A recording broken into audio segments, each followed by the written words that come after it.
Horas semuanya, kembali lagi dalam video yang menjadi bagian dari seri mata kuliah PSW 1 ini. Dalam materi video kali ini, kami akan mengulas tentang teknologi web yang difokuskan pada cara kerja sebuah website dan pengaksesannya. Setelah itu, Anda akan dipandu untuk menginstalasi dan menggunakan ekstensi Live Server pada IDE Visual Studio Code. Ekstensi ini nanti digunakan untuk mensimulasikan penggunaan server dalam melayani request dari internet browser. Objektif materi yang akan dicapai melalui pembelajaran pada video ini adalah mahasiswa mampu mengenal teknologi web yang akan digunakan. Jika terdapat pertanyaan seputar materi ini, Anda bisa memberikan komentar pada bagian bawah video YouTube ini. Pada kelas teori, sudah dibahas bagaimana cara kerja web. Sebagai pengingat, coba perhatikan aliran proses yang digambarkan pada animasi berikut ini. Sebuah komputer yang sedang aktif memiliki perangkat lunak untuk mengakses sebuah website. Untuk keperluan tersebut, pada komputer dapat dijalankan internet browser. Melalui internet browser, seorang pengguna mengakses website, yaitu dengan memberikan alamat website yang akan diakses. Internet browser akan melewatkan request tersebut ke jaringan internet yang bekerja dengan menggunakan protokol komunikasi TCP/IP. Menggunakan protokol ini, maka komputer yang akan melayani permintaan website tersebut akan ditemukan sesuai alamat yang diberikan oleh pengguna. Selain itu, respons sebagai hasil pemrosesan request tersebut juga akan dilewatkan melalui jaringan dengan menggunakan aturan komunikasi TCP/IP tersebut. Web server sebagai komputer yang dituju sesuai alamat dari website akan memproses request dari internet browser. Request dari internet browser diatur agar menggunakan protokol HTTP. Web server dapat mengerti detail permohonan karena menggunakan aturan komunikasi yang disepakati bersama, yaitu HTTP. Hasil dari web server yang akan dikirim kepada internet browser juga dibungkus menggunakan protokol HTTP. Respons dari web server akan diterjemahkan oleh internet browser dan hasilnya akan ditampilkan kepada pengguna.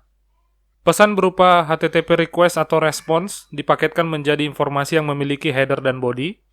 Detail terkait request dan respons disimpan dalam paket komunikasi ini. Untuk mencontohkan penggunaan server dalam melayani permintaan akan website, kita dapat menggunakan ekstensi Live Server pada IDE Visual Studio Code. Ekstensi ini sangat populer dan dapat memberikan gambaran singkat tentang bagaimana website bekerja. Video tentang instalasi dan penggunaan ekstensi Live Server pada Visual Studio Code akan dipandu oleh asisten pengajar mata kuliah PSW 1, yaitu Ibu Sarah Rosdiana Tambunan Eskom. Pada video kali ini, saya akan menampilkan bagaimana cara install ekstensi pada Visual Studio Code dan bagaimana penggunaannya. Yang pertama adalah instalasi ekstensi Visual Studio Code. Buka aplikasi Visual Studio Code, lalu perhatikan beberapa menu yang ada pada sisi kiri aplikasi.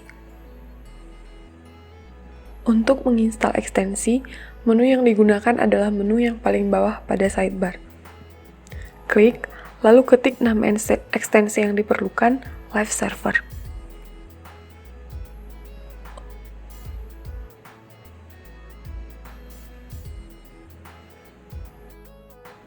Lalu, install. Pastikan komputer terhubung dengan internet. Perlu kalian ketahui bahwa Live Server ini akan mendeteksi perubahan di dalam file HTML, CSS, atau JavaScript dan otomatis melakukan live reload halaman. Jadi, jika kita mengubah code pada HTML misalnya, kita tidak perlu melakukan refresh manual lagi. Setelah ekstensi berhasil diinstal, kita akan mencoba penggunaannya.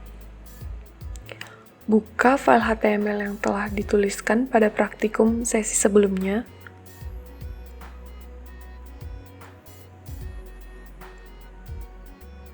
Lalu klik kanan pada file tersebut.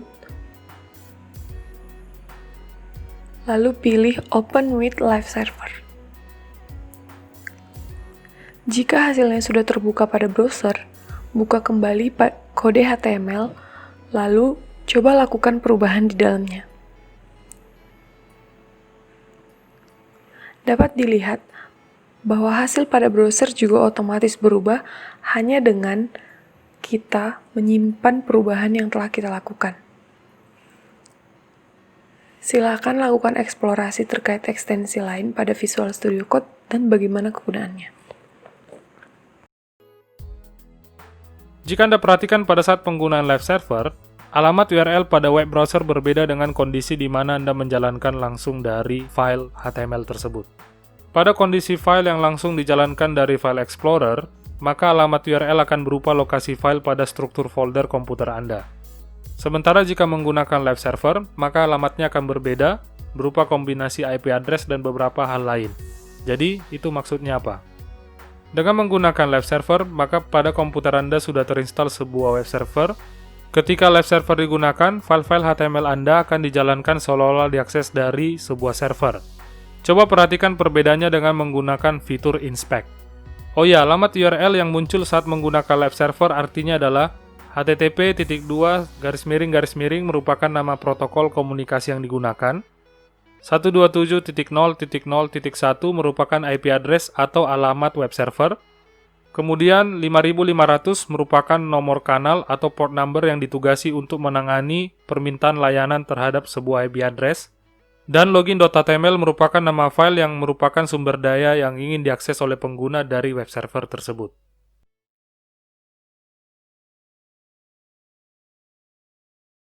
Nah, internet browser biasanya menyediakan menu yang dapat digunakan untuk mengecek sebuah website. Salah satunya terkait penggunaan jaringan dalam proses kerjanya. Google Chrome juga memiliki fitur yang sama, yang diberi nama Developer Tools. Potongan video berikut menunjukkan cara penggunanya dan bagaimana tool tersebut dapat Anda gunakan untuk memahami alur eksekusi sebuah website. Di akhir sesi ini, Anda juga diharapkan untuk mengeksplorasi penggunaan Developer Tools, sehingga Anda lebih memahami tentang alur kerja sebuah website. Developer Tools merupakan salah satu fitur penting pada Google Chrome. Untuk mengaksesnya, Anda dapat menggunakan menu View, kemudian pilih menu Developer, dan setelah itu memilih menu Developer Tools.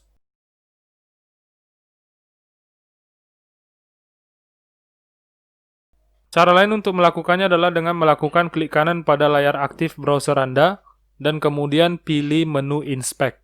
Setelah itu, coba untuk membuka web login.html yang telah Anda buat sebelumnya.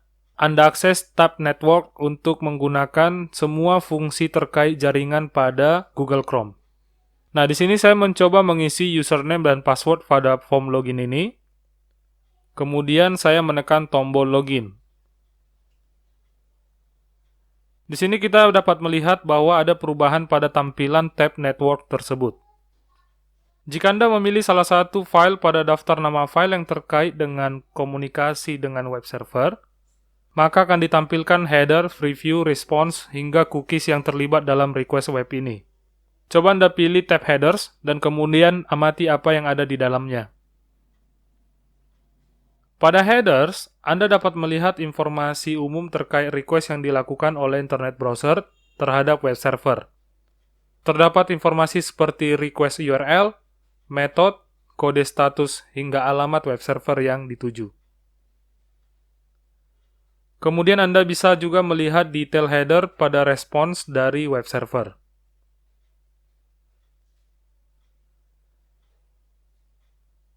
Setelah itu, Anda dapat melihat juga detail header pada request yang diberikan oleh internet browser. Anda juga dapat melihat nilai dari parameter untuk masing-masing bagian dari form. Nah, di sini bisa kita lihat nilai dari username, password, dan remember ditampilkan seperti pada layar form. Nama-nama ini konsisten dengan nama-nama elemen form login.html. Baik, itu dia Developer Tools. Silakan Anda eksplorasi kembali Developer Tools ini. Saya harapkan Anda semakin mantap dalam memahami cara kerja teknologi web, khususnya terkait komunikasi yang dilakukan antara internet browser dengan web server. Demikian materi video kali ini, semoga bermanfaat bagi Anda. Terima kasih untuk waktu yang sudah diberikan dalam menonton video ini. Saya berharap Anda semakin mantap dalam belajar pemrograman, khususnya pengembangan situs web. Kuncinya adalah latihan, latihan, dan latihan. Sampai jumpa pada video berikutnya. Horas, horas, horas.